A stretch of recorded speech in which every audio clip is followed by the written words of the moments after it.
그러니까 웬만한 사람들은 도덕경에 대해서 관심이 있잖아요. 이 장자에 관심이 있고, 특히 이제 이 동양, 우리나라에 사는 분들은, 웬만한 분들은 관심이 있을 겁니다. 물론 이제 저도 그랬고, 그래서 제가 들은 건 뭐냐면은, 이 도덕경이라고 하는 책이 어떻게 나왔냐. 이제 이 노자라고 하는 이분이, 죽을 때가 돼가지고 자기 스스로 죽으러 이 히말라야를 가고 있었다고 그래요. 히말라야. 그러니까 우리가 뭐 지리를 잘 뭐 모를 수도 있고 알 수도 있지만 이 중국의 이 서쪽은 히말라야하고 붙어 있습니다. 중국하고 히말라야가 아주 멀다 그러면 멀죠. 왜? 우리나라하고 붙어 있는 중국에서 히말라야까지는 완전히 동서로 먼 거리죠. 어마어마하게 멉니다. 근데 이 서북쪽은 히말라야하고 붙어 있어요.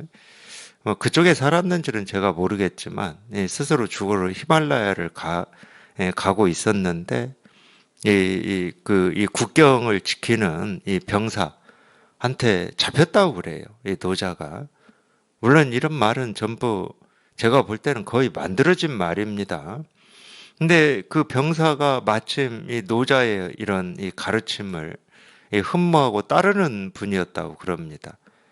그래서 이제 지금으로 치면 스승이죠. 거기에서 그렇게 만날 줄을 몰랐던 스승을 만나게 된 거예요. 그러니까 도대체 어디를 가십니까? 그러니까 히말라야를 간다고. 그러니까 국경에서 안내 보내준 거예요. 안내 보내주고 꼭 가시겠다 그러면은 이 가르침을 이렇게 써서 뭐 하여튼 가르침을 써달라고 그랬대요. 가르침을 써달라. 그래야 내가 풀어준다.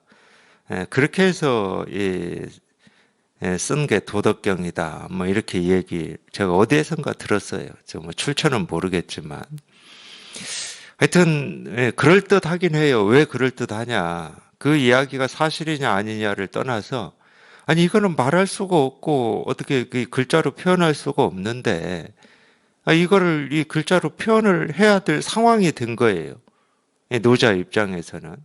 사실은 그게 설법입니다. 그게 가르침이고.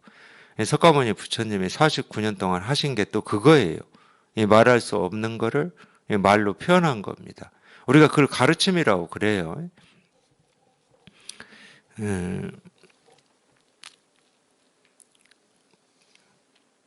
이 삼귀 할 때도 이 법이라는 말로, 두 번째 법이라는 말로 나오죠. 불법승 할 때, 이 불은 당연히 이 깨달음을 얘기하는 거고, 이 두 번째 법이라고 하는 게 이 가르침이에요. 그게 설법이면 설법이고, 설법을 적어 놓은, 글이다 그러면 글, 그걸 이제 가르침이라고 그러거든요. 그러니까 어쨌든 그 가르침을 적지 않으면은 나 안 내보내주겠다 이러니까 이제 이 도덕경을 적었다고 그러는데 심정이 그렇죠. 심정이 말할 수 없는 걸 이제 말로 해야 되는 그런 상황이 벌어진 겁니다. 말로 해야 되는 상황이.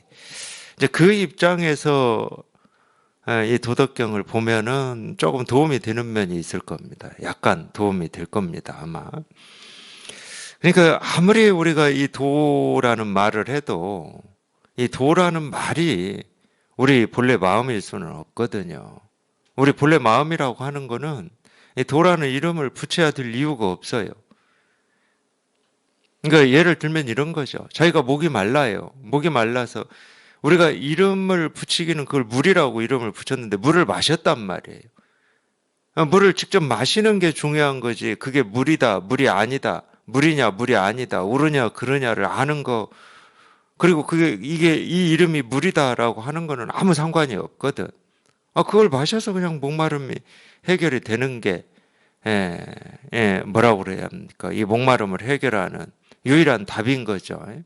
마찬가지거든요. 우리 본래 마음이라고 하는 것도 이름을 필요치 않아요. 얘를 마음이라고 하든, 뭐, 소라고 하든, 말이라고 하든, 하늘이라고 하든, 땅이라고 하든, 뭐, 부처라고 하든, 중생이라고 하든, 아무 상관이 없어요. 그런 이름하고.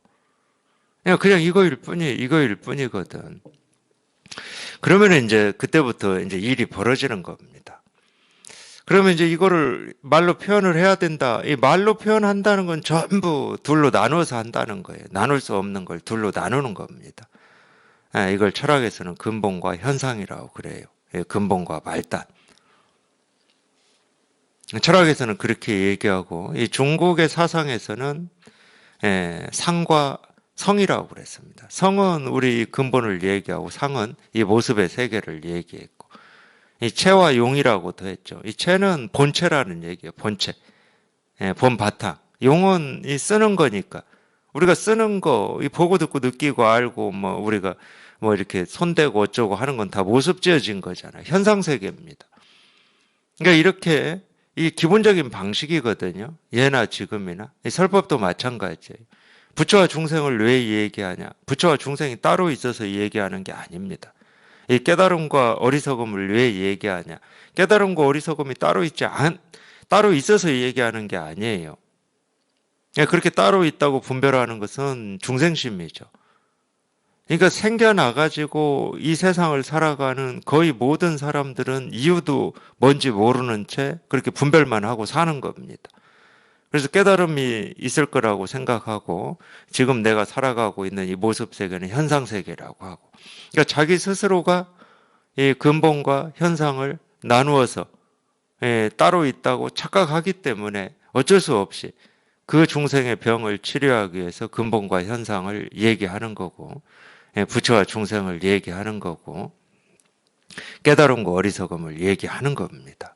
이건 기본적인 방식이에요. 그래서 그렇게 똑같이 근본은 이런 거고 현상은 이런 거다 이렇게 얘기하고 끝나버리면 그건 가르침이 될 수가 없죠. 그 역시 그렇게 가르치는 사람조차도 근본은 이런 거다, 현상은 이런 거다 하고 근본과 현상을 둘로 나눠서 얘기하는 거니까 분별이 되겠죠. 그러면 둘을 왜 얘기하냐? 이 둘을 얘기하자면 둘은 둘이 아니다를 얘기하고 싶은 거예요. 그래서 반드시 둘을 얘기하면 둘이 아니다라는 걸 얘기하게 돼 있습니다. 설법은. 제대로 이 진실을 깨달은 사람이다. 그러면 그렇게 얘기할 수밖에 없어요. 왜? 자기 눈에 비치는 세상은 둘이 없으니까. 둘로 나뉘어져 있지를 않아요. 부처와 중생이 둘로 나뉘어져 있지를 않아. 우리가 어쩔 수 없이 에이 중생아, 이 세간에서도 그런 욕이 있죠. 근데 깨달은 사람이 부처 중생을 얘기할 때는 이 부처와 다른 중생이 있어서 중생을 얘기하는 게 아닙니다. 그냥 이 세상이 사람들이 우리 삶이 이 둘로 나뉘어져 있지를 않아. 옳고 그름으로 나뉘어져 있지를 않아. 그냥 온통 통째로일 뿐이거든요. 그러니까 그거를 좀 가르치려고 이 둘을 얘기하고 있는 거예요. 모든 가르침은 그렇게 되어 있습니다. 둘로 돼 있어요. 반야심경만 봐도 색과 공으로 돼 있잖아요. 근데 색과 공을 얘기하지만 색과 공이 다르지 않다고 얘기하잖아요. 색불이공 공즉 이색 이렇게 얘기하잖아요. 그러고 나서 왜 그러냐? 왜 다르지 않냐? 그걸 설명을 색즉 시공 공즉 시색으로 설명을 하는 겁니다. 색이 공이고 공이 색이기 때문에 다르지 않은 거다. 다 그렇게 이루어져 있습니다. 이 금강경은 이 재상과 이 재상이라고 하는 거는 이 모습 지어진 세계죠. 그 다음에 비상을 얘기합니다. 재상과 비상을 얘기해요. 상이 있는 것이 상 없음을 보면 즉견열애다 이렇게 얘기하죠. 거기에서 상이 있는 거라고 하는 건 현상 세계를 얘기하는 겁니다. 우리가 쉽게 얘기하는 분별되는 세계. 상 없는 세계가 따로 있지는 않을 거잖아요. 상이 없는데 그 무슨 세계겠습니까? 상이 없는데 무슨 세계냐고 그게. 상이 없다 그러면 우리가 볼 수도 없고 들을 수도 없고 분별할 수도 없고 생각할 수도 없고 알 수도 없는데. 그런 세계가 있다 한들 그걸 뭐 어디다 쓰겠습니까? 예를 들어서 뭐 우리가 사는 세계가 3차원 세계라고 이 얘기를 하는데 4차원 세계가 있다. 그거 어디다 쓸 겁니까? 그거 보이지도 않고 경험도 안 되는데.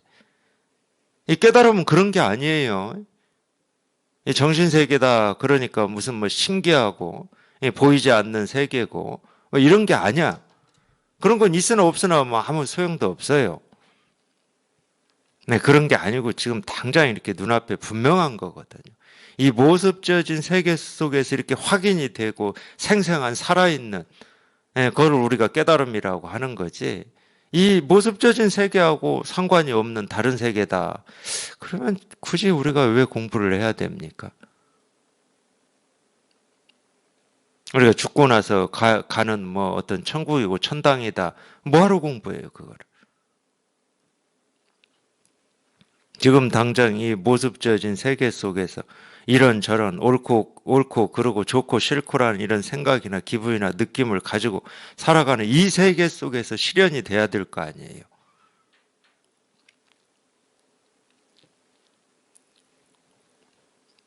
근데 기본적으로 그렇게 얘기하는데 이 도덕경도 기본적으로 그렇게 얘기하고 있습니다.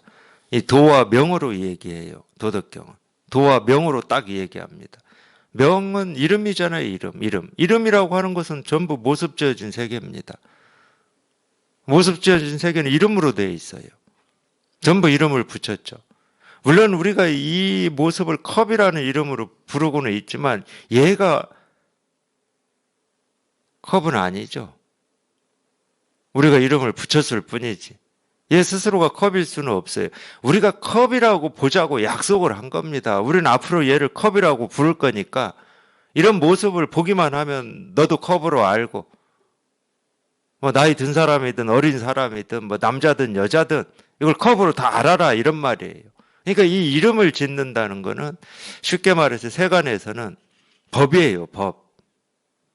앞으로 도둑질을 하면 징역 뭐 몇 년을 처할 테니까 뭐 이런 거하고 똑같은 겁니다. 근데 이 스스로는 자기를 컵이라고 한 번도 부른 적이 없죠. 이름이라고 하는 이거를 그러니까 이 깨달아서 이 법의 눈으로 보면은 뭐냐면은 이름이라고 하는 거는 물질 세계가 아닙니다. 객관적인 세계가 아니에요. 이름은 망상의 세계입니다. 우리 생각, 전부 우리 생각이에요. 우리가 그렇게 부르자고 약속한 겁니다. 생각이에요, 생각. 분별의 세계예요, 이름은. 근데 우리는 태어나서 지금까지 이 이름과 이 이름이 가리키는 어떤 대상 사물을 하나로 알고 그렇게 훈련이 돼 왔기 때문에 당연히 이 대상이 컵이라고 그러는 거죠. 예를 들어서 우리 모두가 이름이 있잖아요. 자기 이름. 뭐 부모가 지어줬던 할아버지가 지어줬던 이름이 있잖아요. 이름이 자기일 수는 없잖아. 이름이 자기일 수는 없기 때문에 우리가 이름을 바꿀 수도 있는 겁니다. 이름이 자기는 아니야. 그래서 저를 뭐라고 부르든 그 이름이 뭐든 내 스스로는 바뀌는 게 없어요. 이름은 바뀔지 모르지만. 근데 그 이름이라고 하는 것도 의미가 있는 건 어떨 때만 의미가 있냐. 우리가 약속이 되어가지고 그렇게 부를 때만 의미가 있는 거예요. 그러니까 그건 망상의 세계지, 생각의 세계지. 어쨌든 도덕경 구조는 그렇게 돼 있어요. 1장을 딱 보면은 도가도 비상도다. 도를 얘기할 거고 이름을 얘기할 거예요. 근데 도를 얘기하지만 도는 도를 도라고 얘기를 하는 순간 이미 그거는 도가 아니다.